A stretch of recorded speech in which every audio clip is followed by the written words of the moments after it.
അസ്സലാമു അലൈക്കും. Welcome back to daily dishes. ഇന്ന് ഞാൻ നല്ലൊരു പുഡിംഗ് റെസിപ്പി ആയിട്ടാണ് വന്നിട്ടുള്ളത്. ആവിയിൽ വേവിച്ചെടുക്കാൻ പറ്റിയ നല്ലൊരു കേക്ക് പുഡിംഗ്. ഉണ്ടാക്കിയെടുക്കാനും നല്ല എളുപ്പമാണ്, നല്ല ടേസ്റ്റുമാണ് കേട്ടോ. അപ്പോൾ നമുക്കിത് എങ്ങനെയാണ് തയ്യാറാക്കിയെടുക്കുന്നതെന്ന് നോക്കാം. ഈ പുഡിംഗ് തയ്യാറാക്കാൻ വേണ്ടി നമുക്ക് 3 മുട്ട വേണം. 3 മുട്ടയുടെ വെള്ളയും മഞ്ഞയും ഞാൻ വേർതിരിച്ചെടുത്തിട്ടുണ്ട്. ഈ മഞ്ഞ നമുക്ക് ഇതിലേക്ക് ചേർത്ത് കൊടുക്കാം കേട്ടോ. ആദ്യം ഈ വെള്ളം ഒന്ന് ബീറ്റ് ചെയ്തെടുത്ത ശേഷം നമുക്ക് മുട്ടയുടെ മഞ്ഞ ഇതിലേക്ക് ചേർത്ത് കൊടുക്കാം. അപ്പോൾ ആദ്യം നമുക്ക് ഈ മുട്ടയുടെ വെള്ളം ഒന്ന് ബീറ്റ് ചെയ്തെടുക്കാം. ഞാനിപ്പോൾ ഒരു ബീറ്റർ വെച്ചിട്ടാണ് ബീറ്റ് ചെയ്തെടുക്കുന്നത്. അതല്ലെങ്കിൽ ഒരു വിസ്ക് ഉപയോഗിച്ചോ അല്ലെങ്കിൽ മിക്സിയുടെ ജാറിലിട്ടിട്ടോ നന്നായിട്ടൊന്ന് ബീറ്റ് ചെയ്തെടുത്താൽ മതി. ഇപ്പോൾ ഈ മുട്ടയുടെ വെള്ളം ചെറുതായിട്ടൊന്ന് പതഞ്ഞു വന്ന് തുടങ്ങിയിട്ടുണ്ട്. ഇനി ഇതിലേക്ക് നമുക്ക് പഞ്ചസാര ചേർത്ത് കൊടുക്കാം. ഞാനിപ്പോൾ 3 ടേബിൾ സ്പൂൺ പഞ്ചസാര പൊടിച്ച് വെച്ചിട്ടുണ്ട്.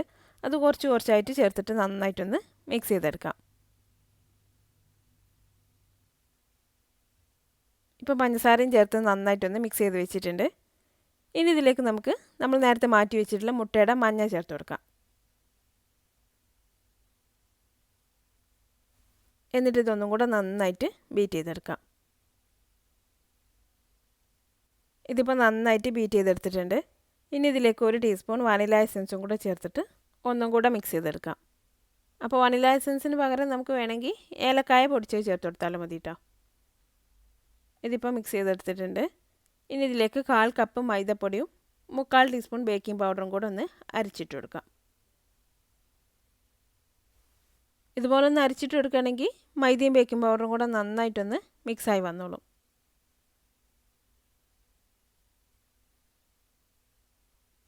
ഇനി ഇതുപോലെ പതുക്കെ നന്നായിട്ടൊന്ന് മിക്സ് ചെയ്തെടുക്കാം. കൂടുതൽ സമയം വെച്ച് ഇളക്കേണ്ട ആവശ്യമൊന്നുമില്ല. പതുക്കെ ഇളക്കി മൈദ ഇതിലൊന്ന് മിക്സാക്കി എടുത്താൽ മതി. ഇപ്പോൾ മൈദയൊക്കെ ഇതിൽ നന്നായിട്ട് മിക്സായി വന്നിട്ടുണ്ട്. ഇനി നമുക്കിത് ആവിയിൽ വെച്ചിട്ട് വേവിച്ചെടുക്കുകയാണ് വേണ്ടത്. അപ്പോൾ നമുക്കിത് ആവി കയറ്റിയെടുക്കാൻ പറ്റിയ ചെറിയൊരു പാത്രത്തിലേക്ക് മാറ്റി കൊടുക്കാം. ഈ പാത്രത്തിൽ ആദ്യം കുറച്ച് ഓയിലോ ബട്ടറോ ഒന്ന് തടവി കൊടുക്കാം കേട്ടോ. അടിയിൽ മാത്രമല്ല സൈഡിലൊക്കെ ഇതുപോലെ ഒന്ന് ആക്കി കൊടുക്കാം. അപ്പോൾ നമ്മുടെ കേക്ക് വെന്ത് വരുമ്പോൾ പെട്ടെന്ന് വിട്ടു വന്നോളും. ഇനി നമ്മൾ തയ്യാറാക്കി വെച്ചിട്ടുള്ള ബാറ്റർ ഇതിലേക്ക് ഒഴിച്ചു കൊടുക്കാം.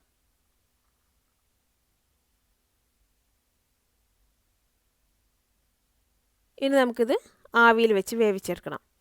അപ്പോൾ ഞാനിത് വേവിച്ചെടുക്കാൻ വേണ്ടിയിട്ട് ഒരു പാത്രം അടുപ്പത്ത് വെച്ചിട്ടുണ്ട്. നമ്മുടെ പുഡിംഗ് ട്രേ ഇറക്കി വെക്കാൻ മാത്രം വലിപ്പമുള്ള ഒരു പാത്രം എടുക്കാം കേട്ടോ. എന്നിട്ട് അതിലേക്ക് വെള്ളം ഒഴിച്ചു കൊടുക്കാം. അതിനുശേഷം നമുക്കിതിലേക്കൊരു സ്റ്റാൻഡ് വെച്ച് കൊടുക്കണം. നമ്മുടെ പുഡിംഗ് ട്രേ വെള്ളത്തിൽ തട്ടി നിൽക്കരുത് കേട്ടോ. അപ്പോൾ കുറച്ച് ഉയർന്നൊരു സ്റ്റാൻഡ് വെച്ച് കൊടുക്കണം. ഞാനിപ്പോൾ ഇതുപോലൊരു സ്റ്റീൽ പാത്രം ഇതിൽ കമിഴ്ത്തി വെച്ച് കൊടുക്കുകയാണ് ചെയ്യുന്നത്. എന്നിട്ട് ഇതിൻ്റെ മുകളിലായിട്ട് പുഡിങ്ങിൻ്റെ ട്രേ വെച്ച് കൊടുക്കാം.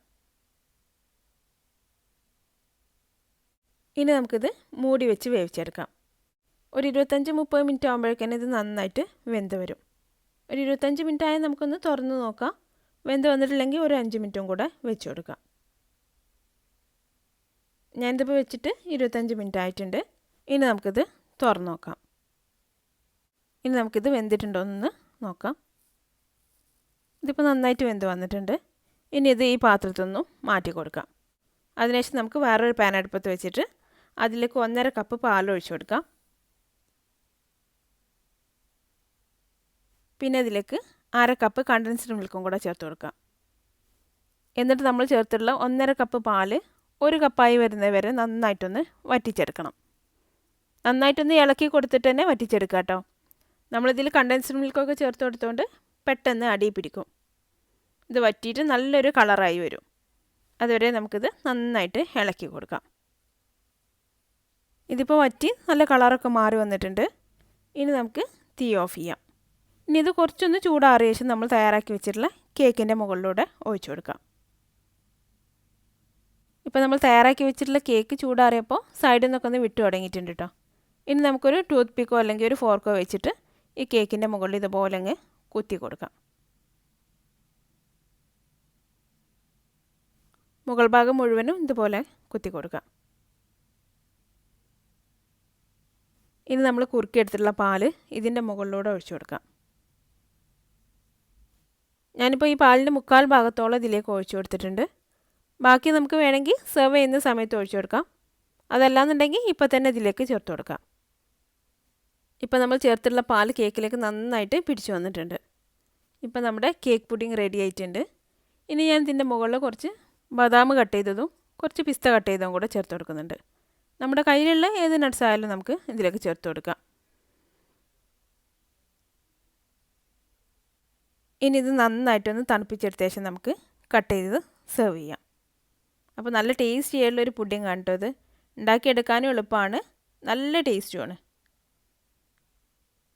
നല്ല സോഫ്റ്റ് ആയിട്ടുള്ള നല്ലൊരു കേക്ക് പുഡിംഗ്. അപ്പോൾ എല്ലാവരും ഇതൊന്ന് തയ്യാറാക്കി നോക്കിയിട്ട് അഭിപ്രായം എന്നെ കമൻറ്റിലൂടെ അറിയിക്കാൻ മറക്കരുത്. അടുത്ത നല്ലൊരു റെസിപ്പി ആയിട്ട് വീണ്ടും കാണാം. Thanks for watching this video.